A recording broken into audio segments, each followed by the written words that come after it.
누가복음 4장 1절에서 4절까지입니다. 예수께서 성령의 충만함을 입어 요단강에서 돌아오사 광야에서 40일 동안 성령에게 이끌리시며 마귀에게 시험을 받으시더라. 이 모든 날에 아무것도 잡수시지 아니하시니 날수가 다음에 줄이신지라. 마귀가 이르되 내가 만일 하나님의 아들이거든 이 돌들에게 명하여 떡이 되게 하라. 예수께서 대답하시되 기록된 바 사람이 떡으로만 살 것이 아니니라 하였느니라. 아멘. 지난 거를 조금 살펴보면요. 지난 5월 30일 주간에 제가 왜 이것을 얘기하는지를 지금 예수님이 주일마다 하나님의 하실 일을 선포하시고 지금 일에 가시기 때문에 한번 짚어보는 거예요. 그래서 말씀을 이제 시작을 하면 5월 30일 주간에는 임마누엘 영에 대해서 말씀을 나누게 했어요. 그리고 지난주에는 그 영의 실체가 사랑, 그 아가페 사랑이 있을 때만이 온전하게 하나님을 사랑하고 내 이웃을 내 몸같이 사랑한다라고 얘기를 나누었어요. 그래서 저는 매주마다 주시는 말씀 가지고 설교하면서 놀랍게도 하나님께서 이렇게 이끌어 가신다는 것을 감지합니다. 그리고 진짜로 살아계신 그 하나님의 일하심에 제 자신이 놀래요. 이것은 이 스토리, 이 되어지는 과정을 사람의 머리로 꾸며 마칠래도 마칠 수 없는 스토리를 하나님은 해가시면서 하나님은 우리 육신의 구조를 제거하시고 또 영의 일로 우리를 이끌어 가시고 두 가지를 같이 하시는 거예요. 그래서 진짜 살아계신 하나님의 일을 저를 통해서 또 이렇게 드러내게 하시고 또 말씀 나누는 것은 지금 제가 보니 각자 처소에서 모든 사람들이 각자 그 싸움을 하고 있는 것 같아요. 그래서 제가 이곳에서 나눌 때는 하나님이 더 강력하게 어둠의 사단의 머리를 깨치는 작업이시고 또 그것을 깨닫고 현실 속에서 현장에서 또 싸움하는 그 순간순간에 여러분들이 이길 수 있도록 어떻게 대처해야 되는지를 지금 나누고자 하는 거죠. 그래서 상당히 매주 말씀이 운동력 있는 생명력 있는 말씀이 하나님은 우리에게 주시는 거예요. 그래서 신중하게 이 스토리를 계속 듣고 온다면 넉넉하게 하나님이 무엇을 원하시고 무엇을 어떻게 해라 하시는 것이 생각을 나서 현장에서 그 일을 행한다면 그것이 깨어있는 거예요. 근데 그것을 잊어버리고 내 육신대로 생각한다면 잠자는 거예요. 그래서 오늘 말씀 상당히 또 오늘 말씀도 중요한 거죠. 그래서 이 일은 각자 현장에서 한 사람 한 사람 어둠에 갇혀 있는 영혼들을 건져내는 일을 내 자신부터 하고 또 가족들이 또 그 일에 동참해서 또 함께 구원의 길로 나오는 것을 지금 하나님은 일하고 계시다는 거죠. 그래서 하나님은 가장 중요하신 것은 사람을 통해서 일하신다는 거예요. 영이시기 때문에.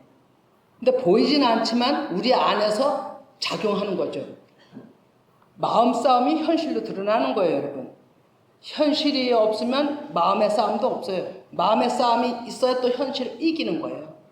그래서 오늘 이 말씀도 우리에게 책망하시고 훈계하시고 징계하시고 또 심판이 임하기를 원하는 거예요.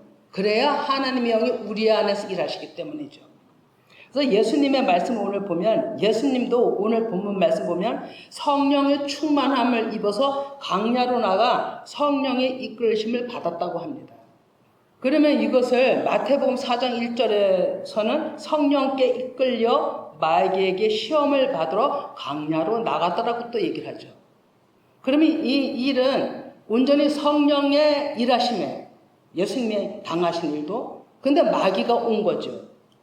우리에게도 똑같은 이런 패턴으로 일하신다는 걸 알아야 돼요, 여러분.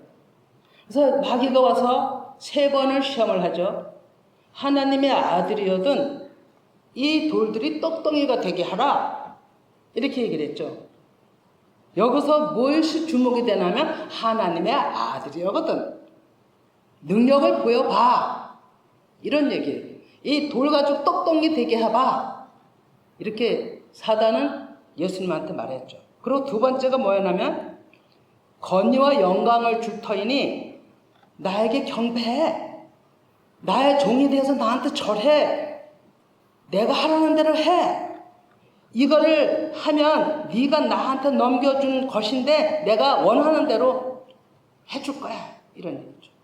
또 세 번째는 내가 만일 하나님의 아들이거든 여기서 뛰어내려봐. 가장 높은 곳에 데리고 가갖고 보이면서 뛰어내려봐. 아마 네가 뛰어내리면 돌에 부딪히지 않게 너를 바칠 거야. 너를 죽지 않게 할 거야. 이런 얘기거든요. 이렇게 미혹을 한 거죠. 이것은 무모한 믿음으로 죽음에 대해서 시험을 한 거예요. 사단은 예수님의 십자가 지심으로 이 땅에 오신 이유 알아요. 그렇기 때문에 처음서부터 이것을 가지고 시험을 했던 거죠. 그런데 예수님은 마귀의 시험을 아시고 뭐라고 말씀하시냐면 주 너의 하나님을 시험하지 말라. 그리고 기록된 말씀을 세 가지를 가지고 답을 해서 물리치셨어요.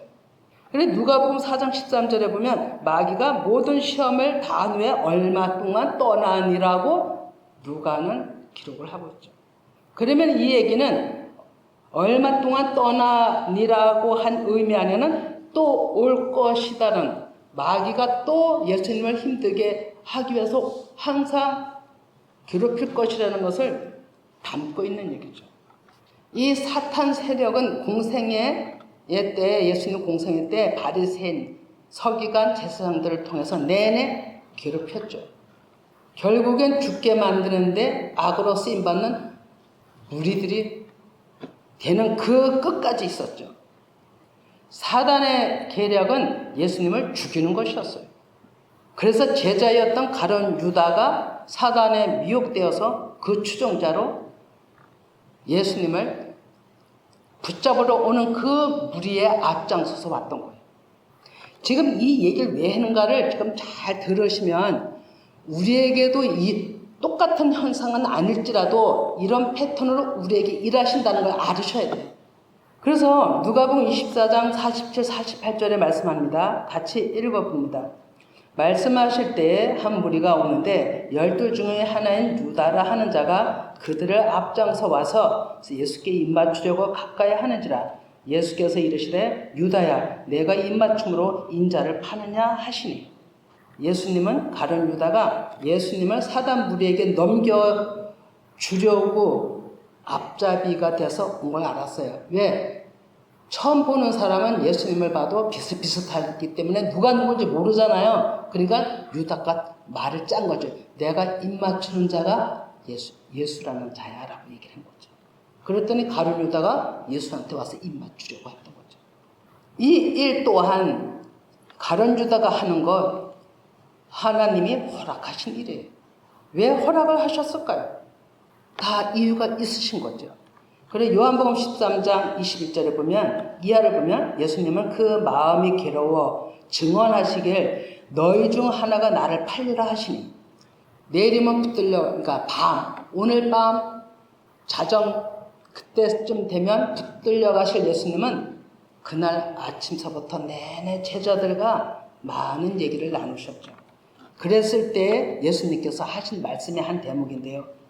너희 중 하나가 나를 팔리라 이렇게 얘기를 하죠. 그랬더니 이 말씀을 들은 제자들이 누구인가 궁금하잖아요. 그러니까 이때 사도 요한이 제일 어리었었고 예수님 품에 이렇게 기대어 있었던 상황인데 베드로는 사도 요한에게 눈짓을 합니다. 물어보라고.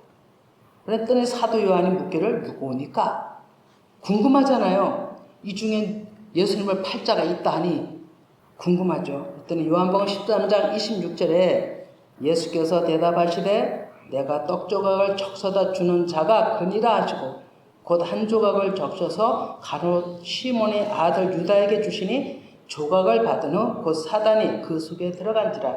이에 예수께서 유다에게 이르시되 내가 하는 일을 속히 하라 하시니 그리고 30절에 보면 유다가 그 조각을 받고 곧 나가니 밤이로라 이렇게 말씀합니다. 밤은 사단의 활동 시간을 밤이라고 하는 거예요. 그러면 떡 한 조각, 푸소미온이라고 부스러기, 즉 한 입 이런 걸 뜻하는데 이것은 빵 조각을 찍어서 줬다 그랬잖아요. 빵 조각은 예수님의 몸을 상징하죠. 육신이 되어 오신 그 예수님. 그래서 이 상황도 하나님이 말씀의 성취를 이루시기 위한 하나님의 허락된 일이에요. 근데 다른 사람들은 모르죠. 예수님은 자신을 제자 중 한 사람이 팔 것이고 붙들려 가서 엄청난 고난 속에 매맞고 그 고통 속에서 십자가에 죽어야만 하는 것이 승리의 길이라는 것을 알으셨던 거죠. 가룟 유다가 제자인데 그토록 3년 이상을 따라다니면서 같이 자고 먹고 예수님과 사랑을 받던 자예요. 근데 가룟 유다는 몸은 예수님과 같이 있었어도 그를 더 추구하고 만들었던 것은 정치, 또 명예, 아마 이랬던 것 같아요. 그랬을 때 그 길로 가지 아니하는 예수님을 볼 때 아마 가룟 유다는 실망했으리라 보고 또 미혹의 영을 받아서 팔아야 되겠다는 생각을 했겠죠. 반드시 팔려야만 또 했던 거예요, 예수님은. 그 속전값, 은 30냥에 팔리는 그 속전값이 율법에 의해서 치러져야 했던 거예요. 근데 예수님이 말씀하죠. 차라리 저가 태어나지 아니했더라면 더 좋았을 뻔했다. 예수님도 마음이 아프시죠. 다른 사람 아닌 제자 한 사람이 그렇게 사단의 완전히 추종자가 되어서 버림받는 자 속에 있는 걸 원치 않았을 테니까요. 그래서 예수님이 말씀하신 부분이 요한복음 13장 31절이죠. 그가 나가는 후에 예수께서 이르시되 지금 인자가 영광을 보았고 하나님도 인자로 말미암아 영광을 받으셨도다. 만일 하나님이 그로 말미암아 영광을 받으셨으면 하나님도 자기로 말미암아 그에게 영광을 주시리니 곧 주시리라. 그 일을 가지고 예수님은 영광이라고 얘기를 하는 거예요. 예수님은 이 일 때문에 오셨기 때문이죠. 그래서 예수님은 잡혀가시기 전에 참 말씀을 많이 하셨어요. 제자들과. 요한복음 13장 17장까지 얘기를 한 거죠. 17장에는 온전히 기도로 마무리를 하시죠. 그 얘기 가운데는 긴 영생에 대해서 말씀하시고 사랑에 대해서 성령이 오시면 그가 일하실 것에 대해서 모든 말씀을 제자들에게 말씀하셨죠. 그리고 끝으로 겟세마네 동산에 나아가셔서 3번의 같은 기도를 내 뜻대로 마옵시고 아버지 뜻대로 이루어지길 원합니다 라는 기도를 하고 마칩니다. 그것이 우리가 예수님을 온전히 따라가는 자들의 모습이 되어야 되는 거죠. 내 뜻대로 마옵시고 아버지 뜻대로 되길 원합니다. 아버지 뜻을 구하는 것이 우리가 예수님의 일을 이루어드리는 거예요. 그래서 그랬을 때 그 동산에서 그 기도가 끝나고 나갔을 때 가룟 유다의 안내를 받으면서 제사장들이 와서 예수님을 잡아 결박합니다. 그리고 가정 고문 끝에 십자가 상서 결국 죽임을 당하죠. 사람들이 볼 때는 얼마나 어리석습니까? 많은 능력이 있어서 많은 병자들도 고치고 하늘의 복음을 전해서 그 유명한 사람들과 변론하시고 질책하시고 훈계하시고 그 어마어마하신 그 능력에 하나님께서 맥없이 주고 가시는 그 모습. 너무나도 세상적으로 볼 때는 정말로 어이없는 죽음? 그렇다라고 볼 수밖에 없는 거죠. 그러나 예수님께서는 히브리 기자도 말씀하시기를 히브리서 10장 20절에 보면 그 길은 우리를 위하여 시장 가운데로 열어놓으신 새로운 살 길이요. 시장은 곧 그의 육체라고 얘기를 하고 예수님은 하실 일을 말씀의 성취 한마디 한마디를 그대로 이루어 가셨던 거죠.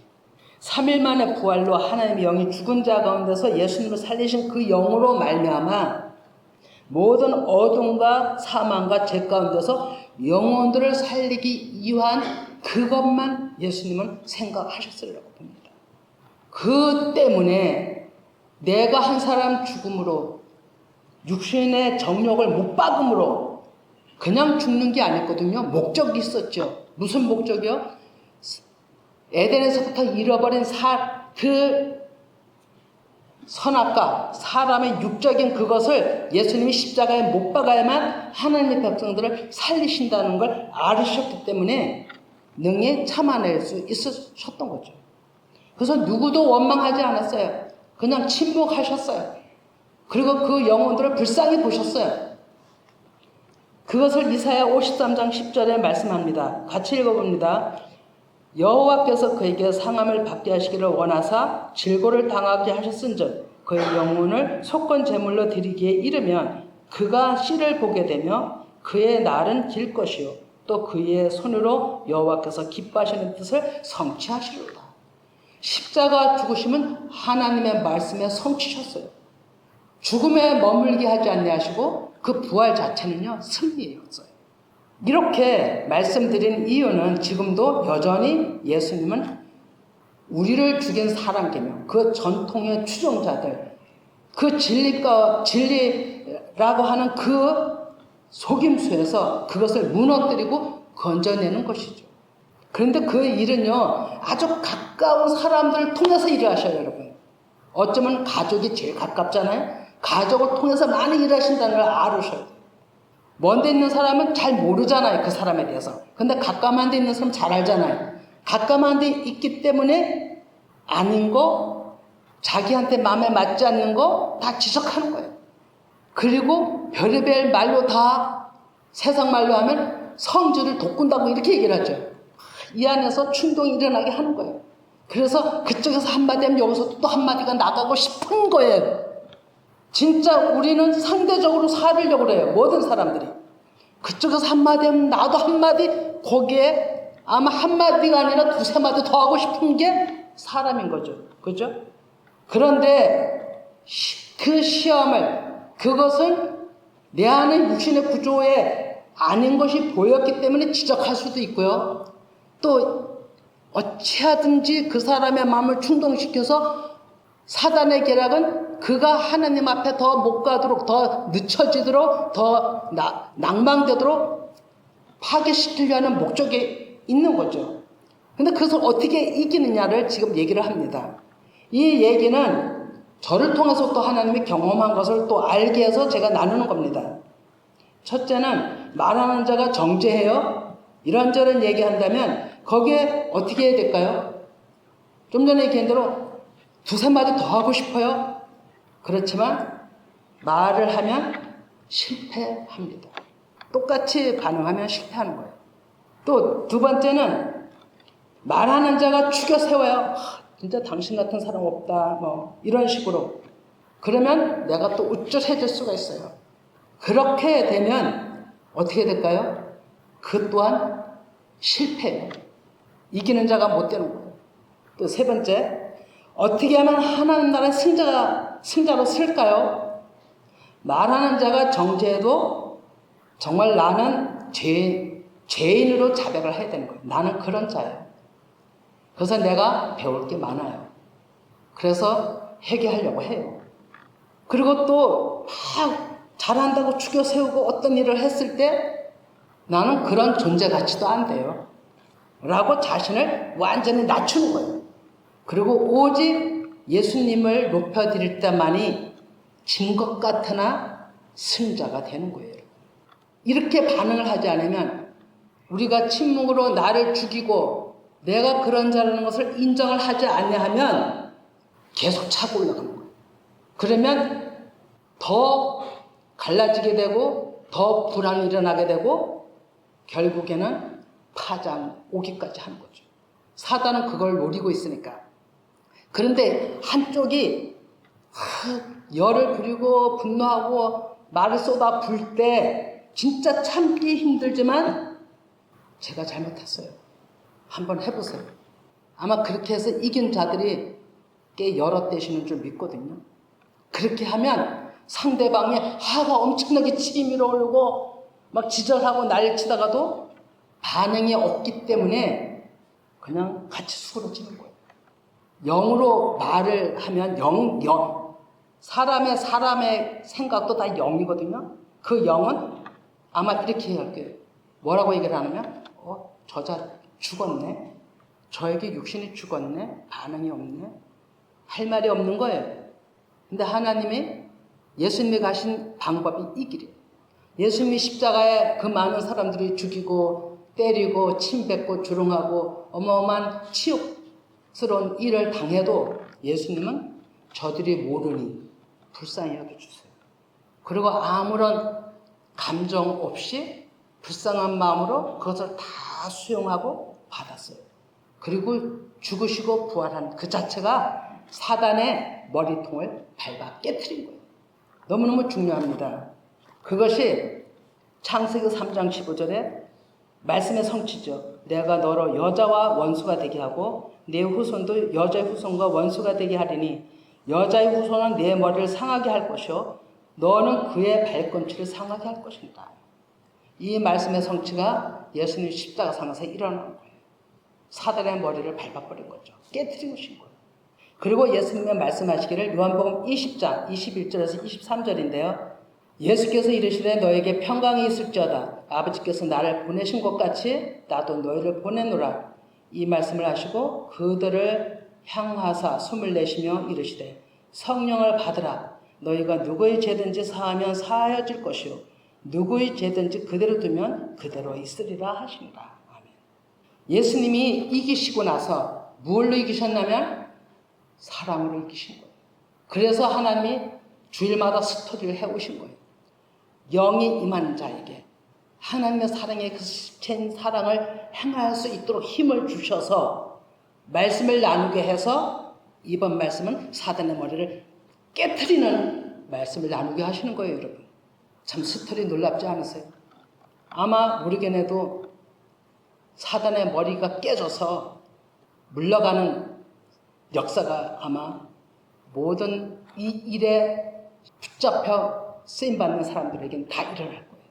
절대로 그래서 우리의 싸움은 혈과 육의 싸움이 아니라고 하는 거예요.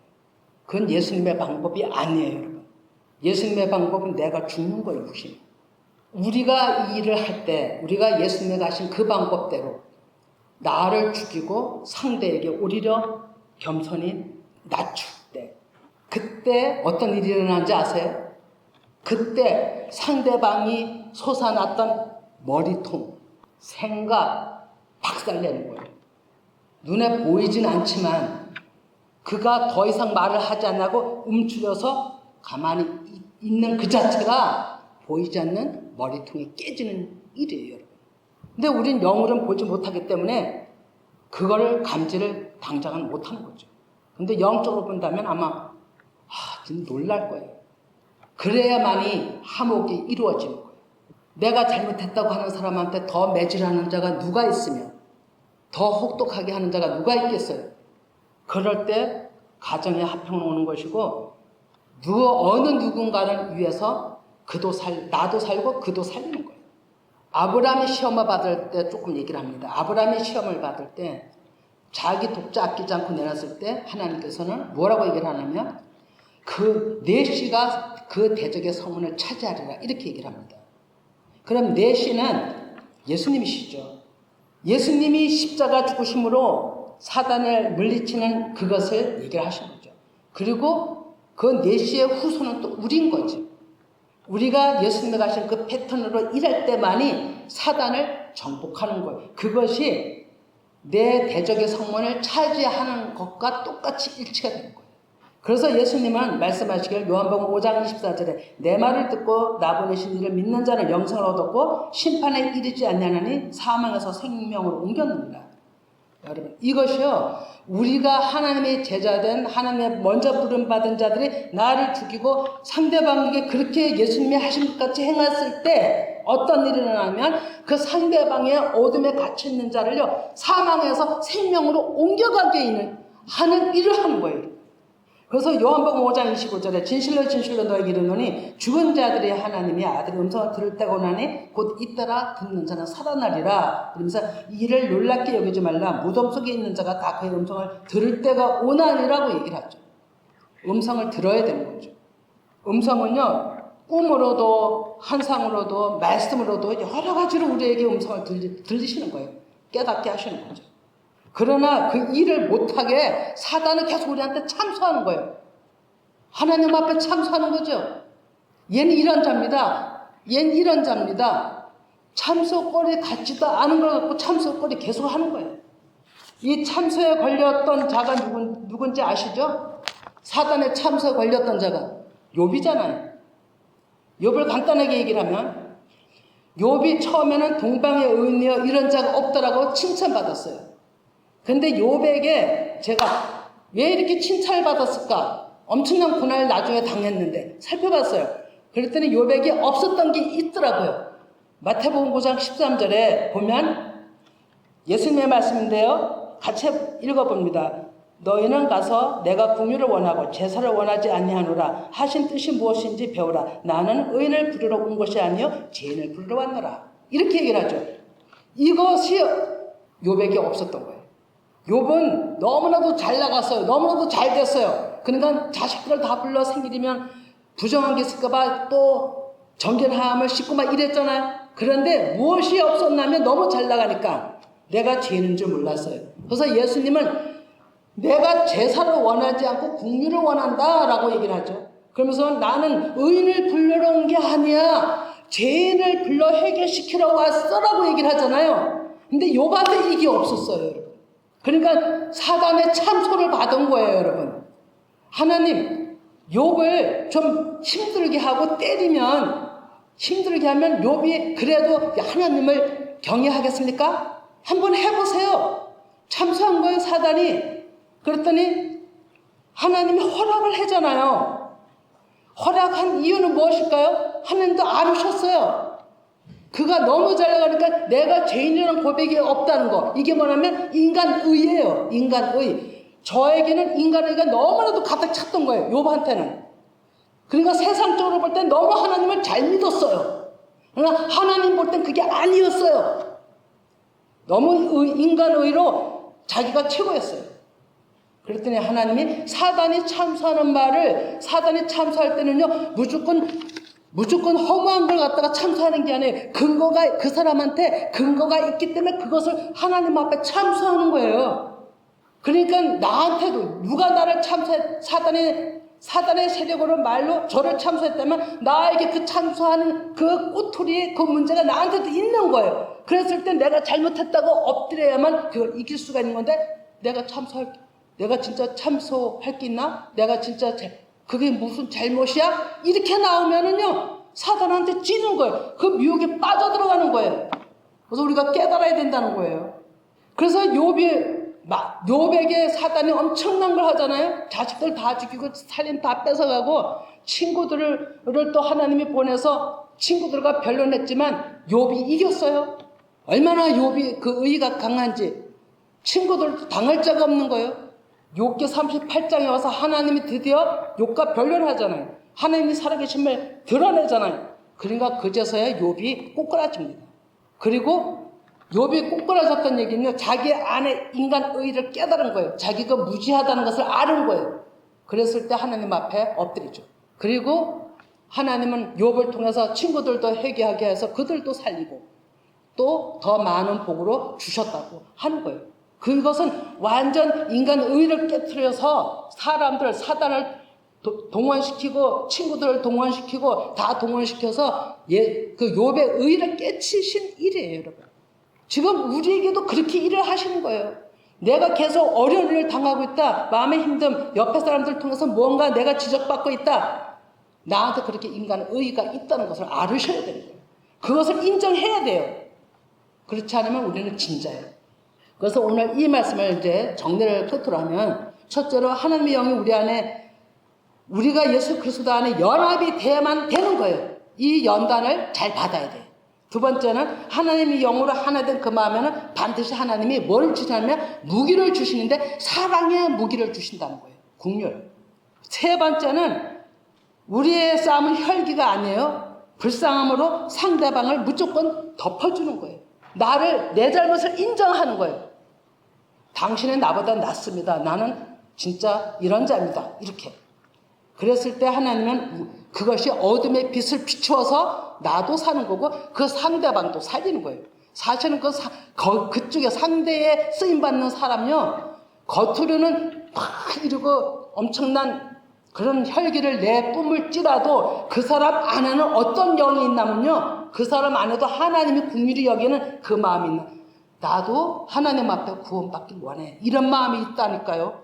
그래서 누군가는 그를 예수님처럼 그 사단의 속성을 무너뜨릴 수 있는 건 사랑뿐인데, 그 사랑이 누구에게인가 그 사랑의 빛을 받으면 그 육신에 있는 구조의 사람이 살 수 있는 건데, 모든 사람한테 상대를 해도 다 혈기로 올라오면 그 사람은 영원히 못 사는 거예요. 그래서 그 사람이 찾는 거는 예수님 같은 자를 찾는 거예요. 나를 좀 살려주세요, 이런 소리라니까요. 정말로 이런 가운데 우리 보이지 않는 하나님 일, 또 사단의 일은 대립해서 구원의 길로 우리를 이끌어 가시는 거예요. 그래서 오늘 이 말씀이 제가 그냥 하는 것이 아니고 제 또한 체험하고 느끼고 싸우고 또 하나님의 음성 듣고 보고 그러고서 지금 나누는 거예요. 그래서 이것을 여러분들이 꼭 마음에 새기고 한번 적응도 해보시고, 아직까지 싸우고 있다면 아마 이 방법을 하신다면 능히 하나님께서 이기는 방법을 이끄실 것이라 믿습니다.